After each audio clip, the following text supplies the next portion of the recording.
Bismillahirrahmanirrahim. Assalamualaikum warahmatullahi wabarakatuh. Alhamdulillahirrabbilalamin. Wassalatu wassalamu ala rasulillah wa ala alihi wa sahbihi wa mawalah. Pertama-tama, marilah kita panjatkan puji syukur kehadirat Allah subhanahu wa ta'ala yang telah melimpahkan rahmat, taufik, dan hidayahnya kepada kita semua, sehingga kita dapat berkumpul pada kesempatan ini dengan keadaan sehat walafiat. Tidak lupa salawat beserta salam semoga selalu tercurah limpahkan kepada Nabi Muhammad Sallallahu Alaihi Wasallam.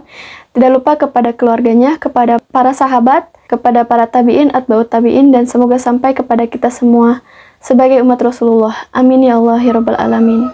Yang terhormat Bapak Ceceng Salamuddin MAG sebagai dosen pengampu pada mata kuliah Sejarah Pendidikan Islam. Dan kepada para sahabat dan sahabati yang saya cintai dan saya banggakan. Pada kesempatan kali ini, kelompok kami akan mempresentasikan materi yang berjudul Pendidikan Islam pada masa Dinasti Umayyah. Baiklah, kita masuk saja kepada materi yang pertama, yaitu yang akan disampaikan oleh saya sendiri. Baik, di sini saya akan menjelaskan mengenai sejarah berdirinya Dinasti Umayyah. Nama Dinasti Umayyah diambil dari nama Umayyah bin Abdul Asyams, kakek dari Abu Sufyan. Umayyah segenerasi dengan Abdul Muthalib, kakek dari Nabi Muhammad Shallallahu Alaihi Wasallam dan Ali bin Abi Thalib. Dengan demikian, Ali bin Abi Thalib segenerasi pula dengan Muawiyah bin Abu Sufyan. Ali bin Abi Thalib merupakan keturunan dari Bani Hashim, sedangkan Muawiyah berasal dari Bani Umayyah. Kedua keturunan ini merupakan generasi-generasi yang berpengaruh dalam suku Quraisy. Cikal bakal berdirinya dinasti Umayyah adalah dimulai ketika masa Khalifah Ali. Pada saat itu, Muawiyah bin Abi Sufyan yang menjabat sebagai gubernur di Damaskus, yang juga masih kerabat Utsman, menuntut atas kematian Utsman.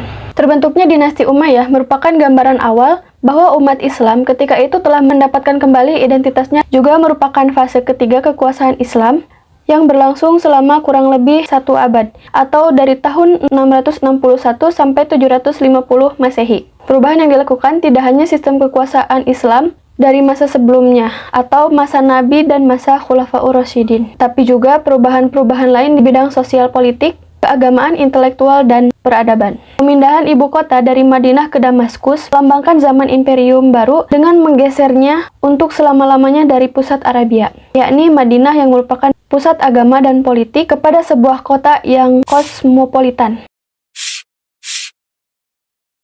Dari kota inilah Daulat Umayyah melanjutkan ekspansi kekuasaan Islam dan mengembangkan pemerintahan sentral yang sangat kuat, yaitu sebuah imperium Arab. Kemudian kemunduran dinasti Umayyah. Dinasti Umayyah mengalami kemunduran ditandai dengan melemahnya sistem politik dan kekuasaan karena banyak persoalan yang dihadapi para penguasa dinasti ini. Di antaranya adalah masalah politik, ekonomi. Adapun sebab-sebab kemunduran dari Bani Umayyah adalah sebagai berikut. Yang pertama, Khalifah memiliki kekuasaan yang absolut. Yang kedua adalah gaya hidup mewah para khalifah. Yang ketiga, tidak adanya ketentuan yang tegas mengenai sistem pengangkatan khalifah. Yang keempat, banyaknya gerakan pemberontakan selama masa pertengahan hingga akhir pemerintahan Bani Umayyah. Yang kelima, pertentangan antara Arab Utara atau Arab Mudariyah, dan Arab Selatan atau Arab Himariyah. Yang terakhir adalah banyaknya tokoh agama yang kecewa dengan kebijaksanaan para penguasa Bani Umayyah karena tidak didasari dengan syariat Islam. Yang kedua adalah materi yang akan disampaikan oleh Nisa Robiatul Adawiyah. Kepadanya saya persilahkan. Terima kasih kepada moderator yang telah memberikan saya kesempatan untuk memaparkan materi mengenai karakteristik pendidikan Islam pada masa Bani Umayyah. Karakteristik pendidikan Islam pada masa Bani Umayyah yakni dibukanya wacana kalam yang berkembang di tengah-tengah masyarakat. Menurut Langgulung, masa kebangkitan Islam ditandai dengan kekuasaan Khulafaur Rasyidin. Mereka berhasil mengembalikan kewibawaan Islam di tengah umat Islam itu sendiri dan di tengah bangsa-bangsa lain saat itu. Berikut beberapa ciri khas corak pendidikan Islam pada masa Bani Umayyah. Yang pertama, bersifat Arab. Yang kedua, berusaha meneguhkan dasar-dasar agama Islam yang baru muncul. Yang ketiga, prioritas pada ilmu-ilmu nakliyah dan bahasa. Yang keempat, menunjukkan perhatian pada bahan tertulis sebagai media komunikasi. Yang kelima, membukakan jalan pengajaran bahasa-bahasa asing. Yang terakhir, menggunakan kutab dan masjid. Adapun beberapa karakteristik pendidikan pada masa dinasti Umayyah tidak jauh berbeda dengan karakteristik pendidikan Islam pada masa itu, yakni yang pertama bersifat Arab, yang kedua berpegang kepada dasar agama, yang ketiga prioritas kepada ilmu nakliyah, akliyah, dan bahasa, yang keempat memberikan perhatian kepada tulisan sebagai media komunikasi, yang kelima memberikan peluang pada bahasa asing, yang terakhir menggunakan masjid. Dari kedua karakteristik ini, karakteristik pendidikan Islam dan pendidikan pada dinasti Umayyah, dapat kita lihat bahwa pemerintahan dinasti Umayyah memberikan perhatian sangat besar terhadap keotentikan pendidikan Islam. Pendidikan Islam pada masa pemerintahan Umayyah sangat memperhatikan kemurnian ajaran dan nilai-nilai Islam yang murni diajarkan dan dicontohkan oleh Rasulullah SAW tanpa adanya pencampuran dengan budaya luar dan perbedaan-perbedaan pandangan dalam masalah ibadah dan muamalah. Sekian pemaparan dari saya. Mohon maaf apabila ada kesalahan. Saya kembalikan lagi kepada moderator. Terima kasih kepada Teh Risa yang sudah memaparkan materinya. Selanjutnya yaitu kepada Saudara Zuhda Zulhuda Fathu Sidiki. Saya persilahkan. Baik, sebelumnya saya ucapkan terima kasih kepada moderator yang telah memberikan kepada saya kesempatan untuk memaparkan materi selanjutnya mengenai sistem pendidikan Islam pada masa Bani Umayyah. Baik teman-teman yang saya cintai, perlu kita ketahui, pendidikan Islam pada masa Bani Umayyah tahun 661 sampai 750 Masehi bukan sebuah tonggak dalam sejarah Islamisasi dan pengembangan intelektual di wilayah kekuasaan Muslim pada masanya. Dinasti Umayyah yang berbasis di Damaskus berhasil merealisasikan integrasi politik, bahkan bukan hanya sekedar politik, namun ada juga ekonomi, sosial efektif, serta memfasilitasi keseluruhannya. Seperti itu teman-teman. Perkembangan pendidikan yang maju, pendidikan pada masa ini didominasi oleh metode bayani yang berfokus pada nas-nas agama seperti Al-Quran, hadis, serta ilmu-ilmu nakliyah lainnya. Nah, pada sistem pendidikan Islam pada masa Bani Umayyah ini, ada juga struktur pendidikannya. Nah, mungkin di kelompok kami, kita mencari dan kita mendapatkan hasil bahasa dari beberapa buku. Ada dua struktur teman-teman, yaitu ada kutab dan masjid, seperti itu. Nah, mungkin kalau misalkan kutab, para peserta didik lebih dahulu, ya seperti anak-anak, kalau misalkan kita bisa disebut anak SD lah ya, sekolah dasar, belajar di kutab lembaga pendidikan awal yang berfungsi sebagai tempat belajar membaca, menulis, dan menghafal Al-Quran. Ya, sewajarnya lah seperti anak-anak SD di Indonesia seperti itu. Dan struktur pendidikan yang kedua, ada masjid teman-teman. Ya, setelah tamat dari kutab, siswa melanjutkan pendidikannya ke masjid.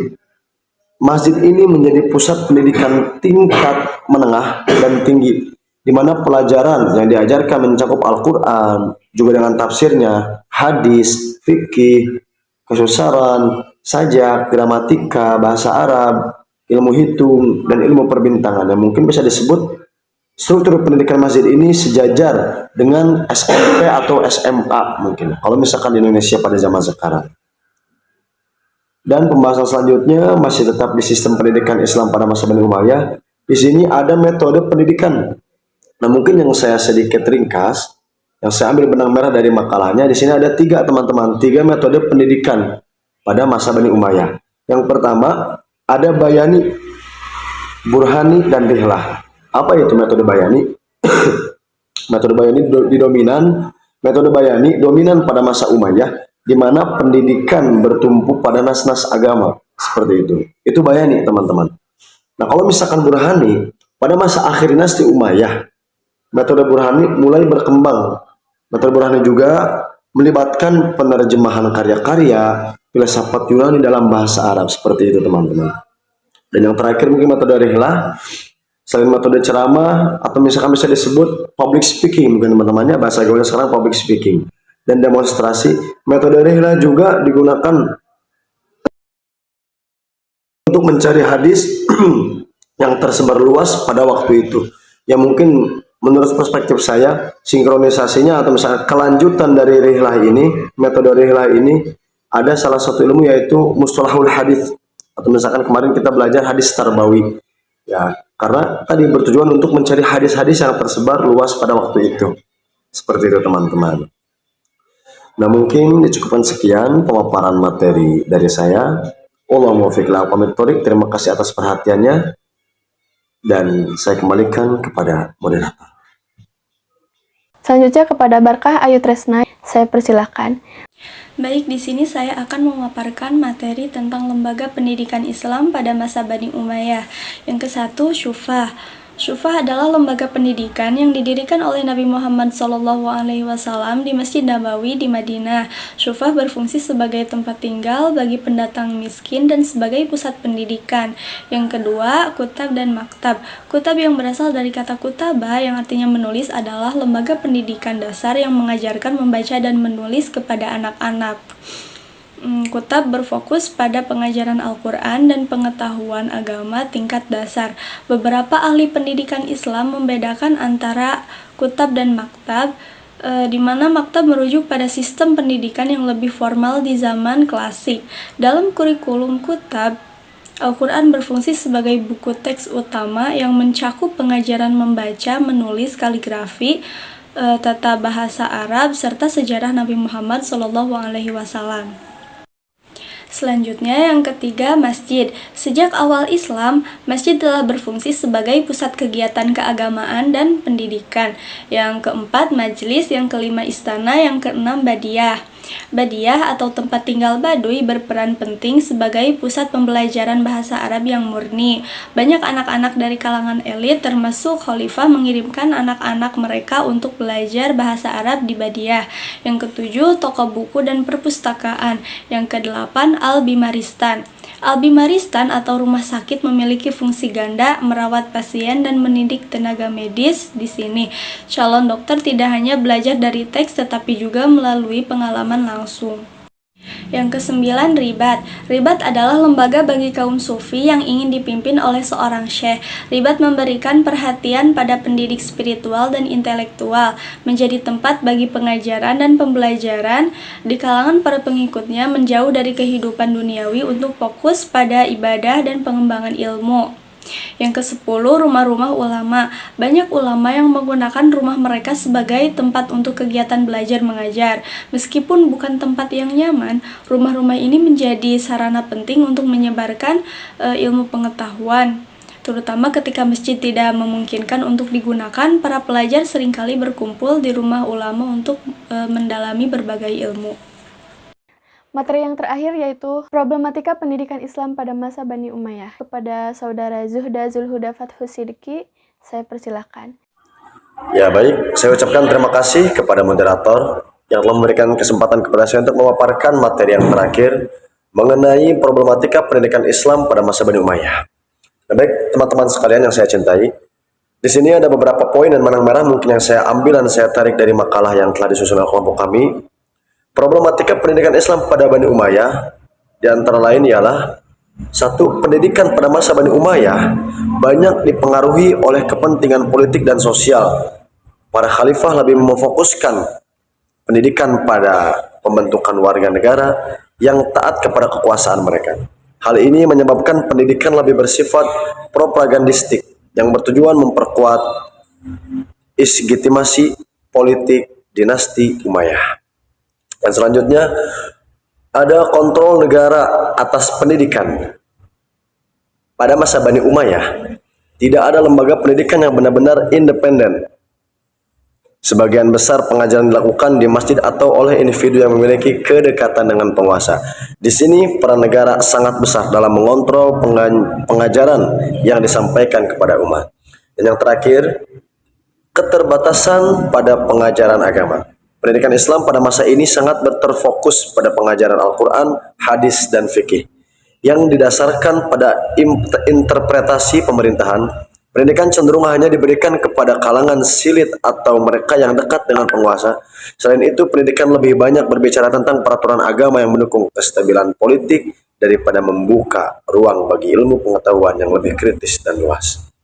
Baik teman-teman, mungkin cukup sekian pemaparan materi dari saya. Selanjutnya saya kembalikan kepada moderator.